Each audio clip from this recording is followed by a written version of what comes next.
Furniture fucking friends in the back.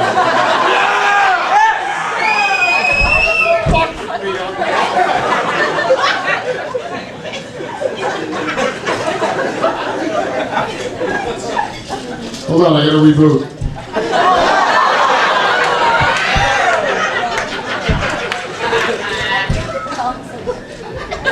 Ladies and gentlemen, this next comedian is kind of in a world all her own. A world that none of us care to see. But you are going to right now. Please welcome Nicole Sane.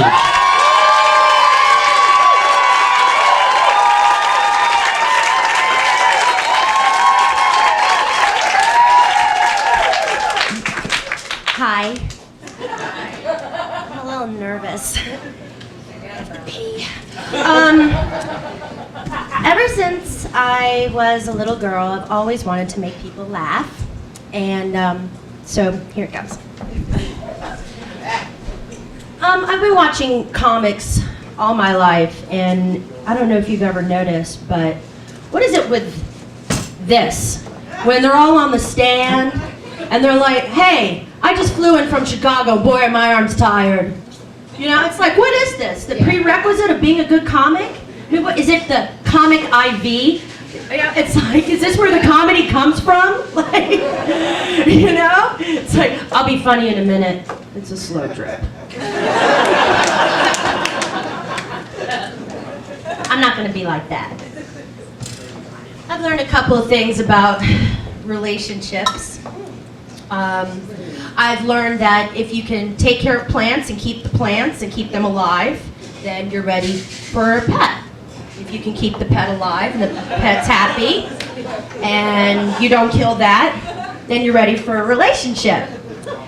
I have a beta named Gefilta. That's how ready I am for a relationship.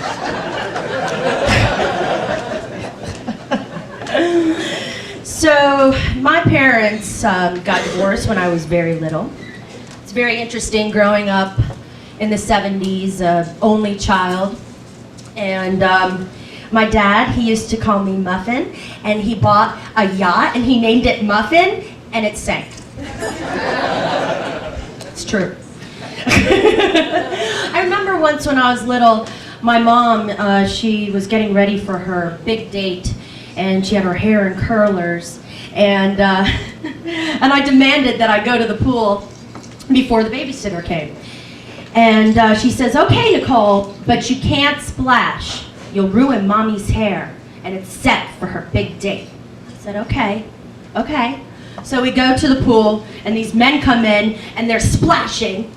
And I said, hey, stop splashing. You're ruining my mommy's hair for her big date. And they looked at me and they said, how old are you, little girl? And I said, 3. Now stop splashing.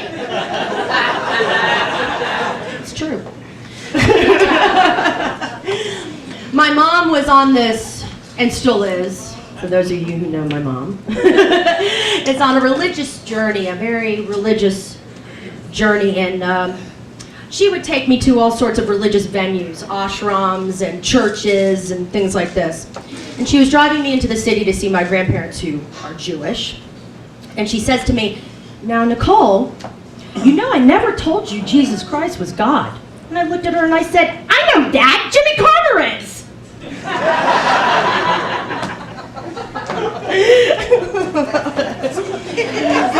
Okay. So let me tell you about family time in the Sage household. Family time in the Sage household would be my mom letting me stay up late to watch Saturday Night Live while she smoked some doobie. And I was probably like 6 or 7 years old, and she'd say, Saturday Night Live's on, Saturday Night Live's on, and I'd be like, oh good, okay. And then she'd, you know, get high and stuff, and then I'd freak her out, and I'd go, you know, James, there's something about the belly buttons. You got the innies, you got the outies, it's disgusting. And she's like, I said, but my belly button, Rosanna Dana, is the most perfect belly button you have ever seen. Told you, I've been watching stand-up all my life, so. I love cheese. Big time.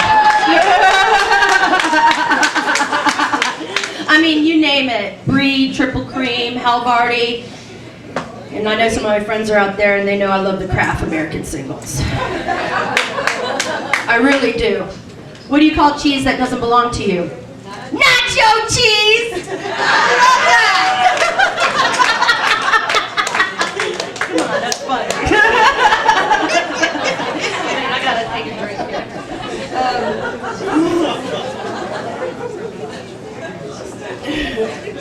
So, back to the family field trips.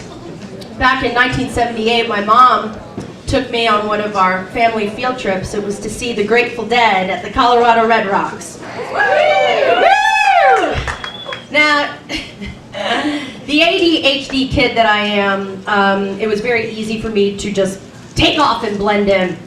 And I ran up to the stage, and the bodyguards stopped me and they say, no, no, no, little girl, you can't go up on the stage. Where's your mommy? And I look at them and I point up and I go, she's up high. And he looks at me like, can you be a little bit more specific? I mean, have you ever been to a Grateful Dead show? Everybody's high. But I'm pumped.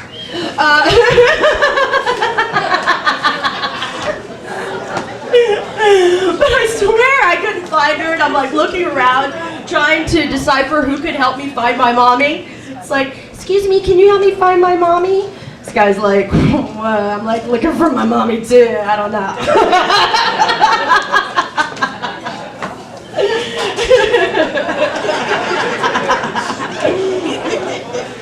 So,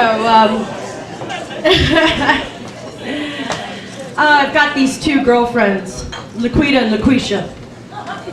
And they were telling me this story. Laquita says, she says, I got a story to tell you. And so Laquita and LaQuisha walk into this bar, and Laquita goes, Laquita, I got me 3 men and they're all named Leroy. And Laquita goes, what you mean you got 3 men and they're all named Leroy? She says, how do you keep all that shit apart? I mean, if they're all named Leroy, how do you keep it all apart? She said, well, girl, I just named them all after Soda Pop. And she says, well, what you mean you named them all after Soda Pop? And she says, well, the first one, I call him 7 Up, because he got 7 inches and they're always up. No, you didn't. Yes, yes. Well, what you call the next Leroy? Well, my next Leroy, I call him Mountain Dew, because when he mounts me, he knows what to do. I'm telling you. She's like, girl, well, what you call your next Leroy? Well, my next Leroy, I call him Jack Daniels. And LaQuisha went, LaQuisha, wait a minute. That's no soda pop. That's a hard liquor. And she said, that's my Leroy. Thank you.